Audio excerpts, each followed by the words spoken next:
Next on This Is Home, keeping your home safe from accidental fires, how to keep an eye on your castle when you're away, and how to keep these freezing temps from bursting your pipes. So settle in as we bring you This Is Home. We're in the middle of a chilly winter and we're bringing home tips and tricks for the season. And welcome to This Is Home. Up first, let's head to the top and see what exactly happens to your roof when unexpected weather hits. As homeowners are in the search for a roofer for whatever, you recommend make sure they're a member of LARCA. Yeah, LARCA is a local roofing contractors association based out of Lubbock, and we're a division of RCAT. And so what that does is it just brings a consistency factor with roofing companies of requirements through insurance, that we're an insured company. And so that should bring confidence to the homeowner if you're picking a roofer from LARCA. And there's some accountability among the roofing industry of those members as well. There is. You know, we want a minimum of 2 years in business. With brick and mortar, it's not something that you just moved in when the storm hits, because typically those companies are, you know, here today, gone tomorrow. And so there's a little bit, although we're all competitors, we're a family. Also, talk to me about the BBB ratings and how that plays into qualifications. Yeah, so the minimum 2 year, then we also have a minimum insurance, general liability insurance that each contractor needs to carry. They must be in good standing with the Better Business Bureau, and then they have to be referred to by another contractor, and then also one of our vendors. We've got a couple fun things laid out for us right now. Talk me through the 4 different shingles I see here. Well, shingles and then, of course, the tin over there. Talk me through what we're looking at. This is a 30-year or a limited lifetime architectural shingle. So this is on probably 80 to 90% of the roofs out there. Then we get into, it looks the same, but it's thicker, it's a little different. This is a 50-year Class 4 architectural shingle, okay? And so this has been tested to withstand up to 2-inch hail. And so with that comes a discount in your insurance. This is a presidential impact resistant shingle. Notice the difference in the cut. A lot of people in West Texas will relate to this. This is an R-panel roof. It's 26 gauge metal. These are the 4 major common roofs in this area, but what matters is what happens when certain objects hit this roof. So you've got fun things for us. Pea-size hail, yes. Quarter-size hail, ping-pong-size hail, baseball-size hail. So are you going to hurl some of this at some of this roof? Yeah, we can test it out. All right, we've got some balls in our hand. We're simulating some of those severe weather impacts that our roofs take. West Texas is what happens. Yes, having a little fun with this, of course. They go through much more stringent testing. I don't know, I'm pretty strong. Yes, let's see what kind of arm you have. But we'll see. Obviously, you know, it's tested in such a way that there's a reason why one shingle gets a rating and the other one doesn't. Let's see what you got. Let's see if you can make an impact in a shingle. Right there. Right there. No mark. So this is a Class 4. Class This is 4 actually roof. GAF Armor Shield 2 Class 4 roof. But notice there's a little granular loss there. It's a little fracture. This actually is a certainteed presidential shake IR. Not really, I mean, not enough to do anything. Nope. So, Class 4 R-panel 26 gauge. Woo! So, and that's not coming off. Mine, just a little bit. There are rumors that in Canada, pucks do fall from the sky. And are those true? I don't think so. Definitely left a little imprint. Want to give it a go? There you go. Better. So if all the hail in West Texas was only as strong as Taylor's arm, we'd be good. Yeah. Mother Nature is a little more powerful than I. We need to make sure we're choosing the right type of roof. We can help you. We want to help you make a good financial decision, but obviously put a great product on that's going to withstand, you know, the test of time in this inclement weather. And the test of the baseball. Yes, the baseball, the golf ball, and the hockey puck. And the turkey? Merry Christmas to everyone. Happy holiday season, If you see one of these falling from the sky, please run for cover. We're going to have to ask John Robinson if this has ever been reported. Okay, there's a dent. I can feel it, but Yes. cosmetic-wise, it really doesn't look too bad. The turkey, I think, took more of the brunt. Thanks, Mike.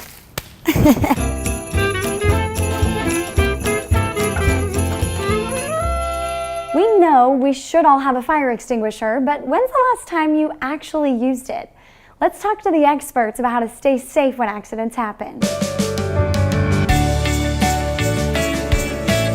Jennifer, we've got a lot of ground to cover because when people are cold in these cold, frigid winter months, yes, we want warm things in our house. Well, with everything we plug in or ignite or whatever, there's a lot of potential. And you guys, of course, see the horrible tragedies that come out when people just aren't being careful. Yes, and that gets really scary, but you want to make sure that you're proactive and you're prepared.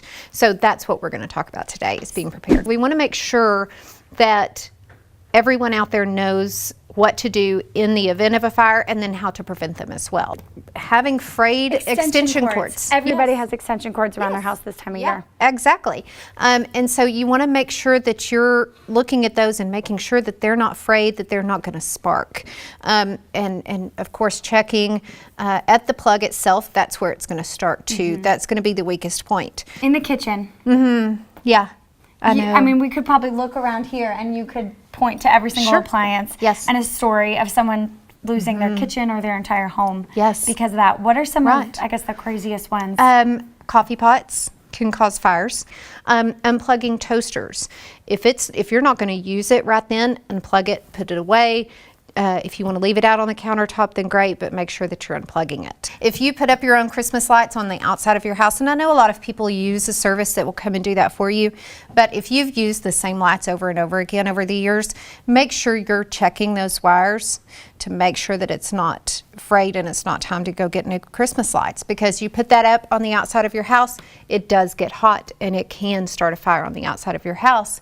If you have a live Christmas tree, make sure you're keeping water in it so that way it doesn't dry out if your Christmas lights on your tree should happen to ignite. Space heaters. Oh gosh, in my own space home. heaters. Yes. Space heaters. Is that kind of like a nightmare? Yeah, it can be. It really can be. But you gosh, want to be we just careful. want our feet warm at work. I know. I know. Make sure, if you do have it at your office, make sure you turn it off when you leave for the day. Unplug it. Yes, unplug it. And another thing is, keep a space of about 3 feet between you and the space heater, between you and your fireplace as well. So people who don't clean out their dryer vents enough, Yes. it causes a problem here. Yes, it really does. And this is on the back of your dryer. It's going to be up against the wall. But you don't want to push it up too close against the wall, because then you can kink this dryer ductwork right here. And then the lint can really back up into the machine, get too hot, then that ignites. And it's a very, very large potential fire hazard. So don't leave these major appliances running when you are not at home. But yeah, having a good fire extinguisher handy would be the best thing to do. We're talking so much about fire prevention, fire safety. Truth is, I don't know, and I think a lot of people don't know how to use a fire extinguisher. Sure. So we're gonna start a fire. We're going to start a fire. We're gonna put it out with a fire extinguisher. So you wanna make sure that on your fire extinguisher, it's got that arrow is pointing to full. One of the first things that you want to do, just so you're not panicking in the moment, when you get this home, go ahead and take this yellow tag off of there. Whenever you get ready to use this, you want to make sure that the pin is in. If the pin is in, it has not been used, and like Jennifer explained earlier, if that dial right there is pointing to the green, it has not been used, so you're going to be good. What you want to do is pull firmly away, and now is able for you to push down on the nozzle and spray in a sweeping motion at whatever is on fire. So you want to stay about 4 to 6 feet, depending on the size of the fire, just to stay away from the heat so nothing jumps out on you or you don't get this residue on you while you're sweeping it. So, all right, so we're ready to go. we're ready to go. Ooh, we're smoking.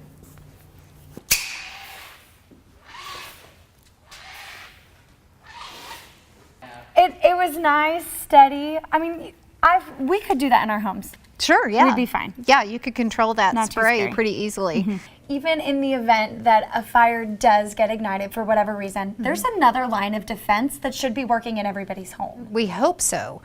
Is working smoke alarms. I was doing some research the other day, and FEMA says that 3 out of 5 deaths in fires come from non-working smoke alarms. That's in more than homes. half. More than half. Which is just tragic. I mean, Sure. change all the batteries. yeah. On New Year's It's Day. annoying. You've got to get the bladder out. It takes a lot of work, but man, Right. I mean, when Testing them just to make sure they're still working. You can cut your chances in half from dying in a fire just by having a working smoke alarm in your home.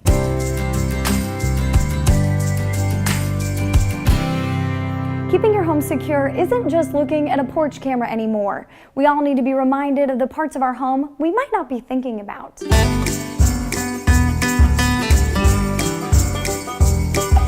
Benjamin, during the winter months, during the holiday season, a lot of us are either getting packages delivered, gifts sent from grandma far away, or we're getting packages delivered to our front door. But security guys see that as just an access point for thieves to take our stuff. Walk me through what I should be doing as a homeowner to prevent that. Okay, so there's a couple of tips and tricks I personally like at my house. I use the Ring doorbell or the Sky Bell. There's a couple of different ones on the market today, and it helps you keep a lookout on all your stuff that's coming to your front porch. So that's those cameras in the doorbell. Yeah, the same thing that absolutely. people go and ding dong. Absolutely. It gives you a live view it. Who's pushing that button? Yeah, and so you'll give you notifications too. So let's say if the UPS man shows up, it comes straight to your phone. No matter where you're at, you could be in Rio Dosa and be on the ski slopes, and someone rings your doorbell. You can talk to them, two-way communication. Oh. So it just lets you know what's going on all around your property. It's not fun to think about, but people do break in our houses. Maybe more during the holiday season. Is that something you guys see? Yeah, no, that's more in the winter months. Yeah, so these guys, there is a thing called professional thieves out there, and they go out there and they look and they see if there's yard signs or stickers. They'll see that, and if you have a yard sign or sticker, then they're 99% chance going to go to the next house that doesn't It's a have deterrent. it. Yeah, exactly. Now, phones make our lives easier for so many reasons, but one of the neat things that you guys see a lot of people wanting in their home is automating the doors. Absolutely. And the features that they love about it is being able to do it from their phone. And not only that, it works well with the alarm system, the home automation. So whenever you leave, you can have it automated to where, you take off down the road and you arm it up with your phone, it locks right behind you. So a lot of homes have front doors, a lot of homes have back doors. What's the main access point? It's 9 out of 10 times, it's always going to be that back door. So if a burglar is going to come in and they've got a crowbar, so they're going to kind of come in no matter what do you do from there? That's when you need that alarm system, I'm guessing? Absolutely, yeah, because they get through the lock or whatever. The next thing is if that door opens, that's when the alarm goes off immediately. A lot of people hit the road during the holidays, hit the road during these winter months. We want to get out of West Texas, take a vacation, which means our house is left unattended for a few days. What are some of the things you've seen be the most successful that people do? And hey, those are deterrents for the bad guys. Yeah, so there's some really cool things that I personally love. It's the home automated lights, and what it does is you can control them from your phone. So let's say you left for vacation, or just when you're gone through the weekend, you have the lights turn on and off to make it look like you're home. As we're rolling into a new year, I think it's so neat to think about, 10 years ago, what were we doing with security? Was it even on our phones 10 years ago? No, not at all. 10 years ago, you didn't have anything close to being like this. So if you haven't upgraded your security system since then, you're missing out on so much technology. Benjamin, I think a lot of people don't want to spend the money on a home security system. It's sort of seen like an added expense. Right. Yeah, and I understand that, but I look at it as, your house is an investment. There's things inside your house that are priceless, So, it's an investment to get all that stuff, but in the long run, you'll use it. You'll use it once you have it, you're always going to use it.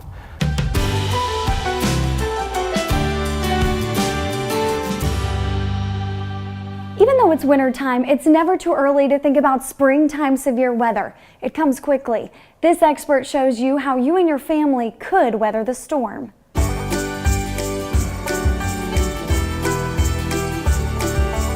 Alex, for about a year now, Tom's Tree Place is the authorized dealer for these flat safe tornado shelters.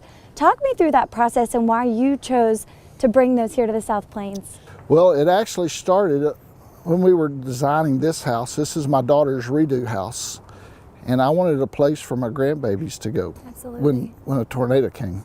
And you know, in '78 when I brought my first daughter home, the day we brought her home, there was a tornado warning. And I came home, and as I turned on 24th Street, I could see a tornado on the ground. And we moved into the hall, and I packed pillows around them, but that's not the best solution. And after the tornadoes in Oklahoma, several companies began working on the concept of a small shelter in the garage that they could, where people could go, loved ones could go to be protected. And I researched the different companies that were out there, and we chose FlatSafe for some very specific reasons. And my favorite part about seeing this is it's space you don't miss. So let's open up the garage. Let's show people how easy this really is. And from an install process, about how long does it take for you guys to put one of these in? So we put these in one day, from start to finish. Now this is so easy. I'm able to park my car over this. That's right. So your car parks over this, and this lid's going to slide under the car where you can get in and out. And so you can keep your car in the garage, and you'll be under the garage. And actually the car gives you another layer of defense against the storm. Okay. Now getting inside of it really is so easy. It is. It's this handle, Yes. which you just store in the corner of your We garage. take that, and that gives us a rail to use to go down into the deal. We take the key, which stores here, and you step on that, and you slide this open. So the inside is all high-density polyethylene, very comfortable, nice to touch, and rounded edges. And then it's also white, so it reflects light. And these This is so neat. will move up so that you can have more of your friends or family or your pets that stay in with you while you're here. You see this cable here, and this cable is designed if in a storm something blew onto the top of the lid, Like if the the vehicle got blown over, which happened in Oklahoma once, and the daughter and her mother were in one of these shelters, and you can crank the lid open if you have to with this come along. And FEMA has a grant. They'll pay up to 50% of the cost of this. It's up to $3,000. So once you're inside and all your loved ones and pets are in, you slide the lid forward. While it's closed, you see a lot of light that's pouring in, and it's also pouring in all the way around. There's about a ½ inch opening all the way around the edge, and all that's for ventilation. You're not going to run out of breathing air. No, even if you can get as many as 10 people in this. They're going to be packed, but if you have that many family and friends, you're going to want them all in. And then we have our cell phone lights on right now. And you can see the white walls are working well, just as a reflector. The white is working, so even if you have to run in and all you have your cell phone lights, you've got light that can work very well for you in here. That's how that works. Flat And then we safe just tornado take this shelters. out and store it in a corner till you're ready to use it again. And take that Take out. the pin out, put it in its hole. This is just a normal garage. It's just a normal garage. You didn't lose any space. You can park there. You can use it just like you did a regular garage. It really is very cool. Yep.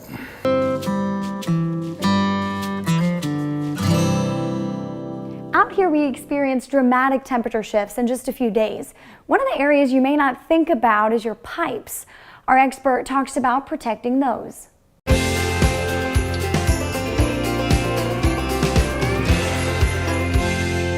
Charlie, I would say this little sight of water dripping out of the sink, one of the most common things around our house during these winter months. Yes, very so much. Tell me why we need to be doing this every night. Here I am trying to get it perfect.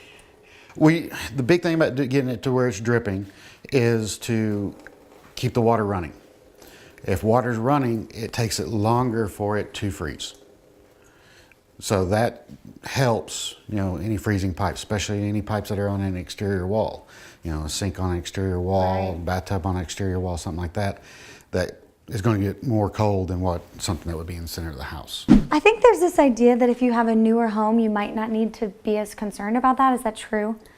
Not necessarily. Newer homes are going to be more insulated than older homes, but there's still a possibility that, if we get hard enough cold freeze, it can still migrate through the walls. Absolutely. And it can still freeze your pipes. And now one of the other common sites, right? Yes, Is open the up the cabinets. open cabinet. Yes, open the cabinets. You open the cabinets, even if you're home, still open the cabinets. Because you got your heater Just before you go going. to bed. Just before you Do go to it bed. real quick. Turn that on. Turn that on, this up. open the cabinets up. That way it lets the air circulate through. So when we go out of town, walk me through what should I be doing? If you're going to be out of town and you're not comfortable doing it yourself, call West State Plumbing to come out and we can go over what you need to do for, extended time that you're going to be gone. The first thing I would recommend is shutting the water off out of the main and then draining all the pipes. Go through all the faucets, turn them all on. You can leave them on because they're not going to, no water's going to come out as long as the water main's turned off. Okay. And what that does is, what little bit of water's in there, if it freezes, it has somewhere to go. And it will thaw out real easily. It's when it's sealed up and it's got pressure and you leave and it freezes, that's when you have a major mess. It's got to have somewhere to go. And if it's, just like a water bottle, you put a water bottle in the freezer to get it cold and forget about it, and you can pull it out and it's solid ice. And it's you set bigger it on than a it counter. was. Yeah, it doesn't want to set up, it wants to fall over because it expands in that bottle. Well, that bottle's got movement. It's flexible so it can expand. Our pipes do not. Pipes do not. So we've covered the sink. We know, leave that stuff running. Covered the kitchen, but one of the areas we don't think about, I had never even heard of this before today, the attic. The attic and underneath the pier and beam house, the crawl space.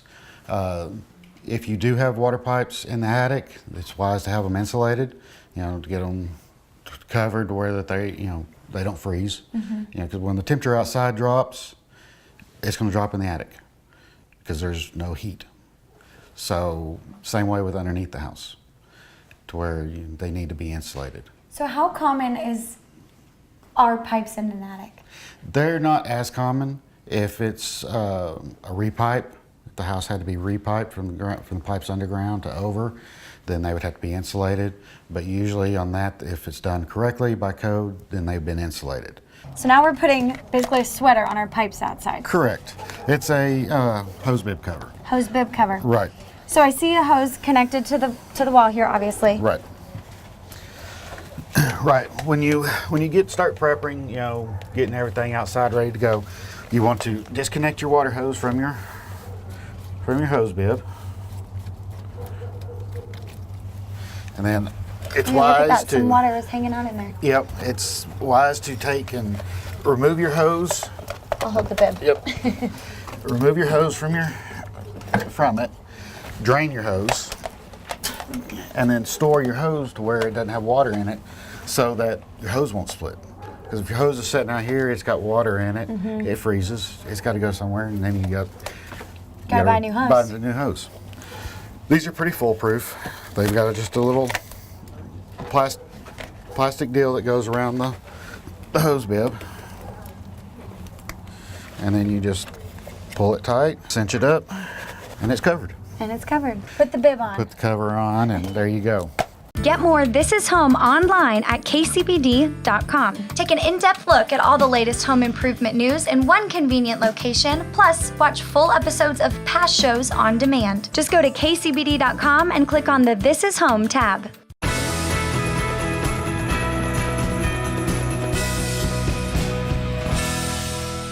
High traffic areas in your home may need a little TLC after the holidays. Let's walk through carpet care and trending rugs.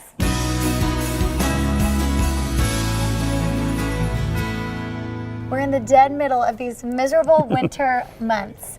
So for a lot of us, that hardwood floor, those nice tiles that we love to add, Sure. the rest of the year, it's not so fun when things are really cold. Yeah, for sure. And you know, we talk a lot about in our previous segments about the prevalence of hard surfaces in homes, whether that's wood, whether that's vinyl plank, whether that's tile, or any combination of those guys. What we haven't gotten to is carpet. And carpet is like a blanket in wintertime. sure, carpet's not, it's also not your grandmother's carpet. And that's why we've got some of these really cool patterns laid out. So talk me through, options, textures. There's a lot going on here, but I mean, this is just a small portion of it. Yeah, oftentimes when people think about carpet, they think about old school carpet, shag, long, hairy carpet, if you will. Your grandmother's carpet. Sure, your that's what you grandmother's said. carpet. And carpet's come a really long way in terms of styles, patterns, and still being soft and still being functional. There was a time that you picked light, medium, or dark, and carpet's just not that way anymore. Isn't that Now funny? it's certainly a process to pick out the carpet that works best for you with your paint, with your wood, with your tile, with your furniture. You've got to make sure carpet jives with the rest of the theme of your home. That looks a little harder to clean. That looks like maybe some of my pets and kiddos' dirt is going to get trapped Sure. in this, as opposed to this. Is that true? Am I wrong to think that? Yeah, you're a little bit wrong just Okay. because Good. these are nylon carpets. These are carpets that the dirt, all the things that happen in our houses are going to stay on top of. They're not going to get down in there. Plus you have a vacuum. There's nothing more important to do to carpet than to vacuum it. Right. Oftentimes people want to introduce foreign substances to their carpet. That's whether that's the powder you spread on the carpet.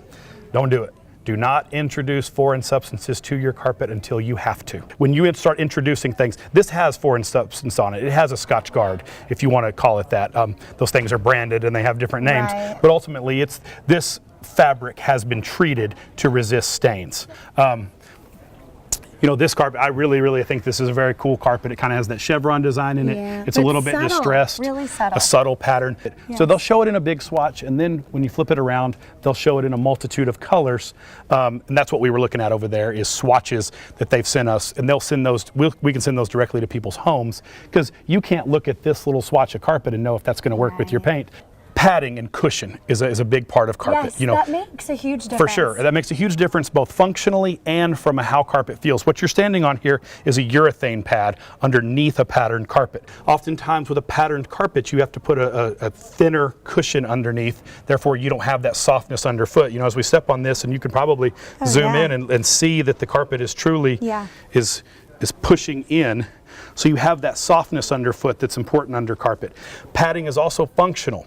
Pads have a moisture barrier so that if your dogs or spills or things get through the carpet, they won't get into the pad.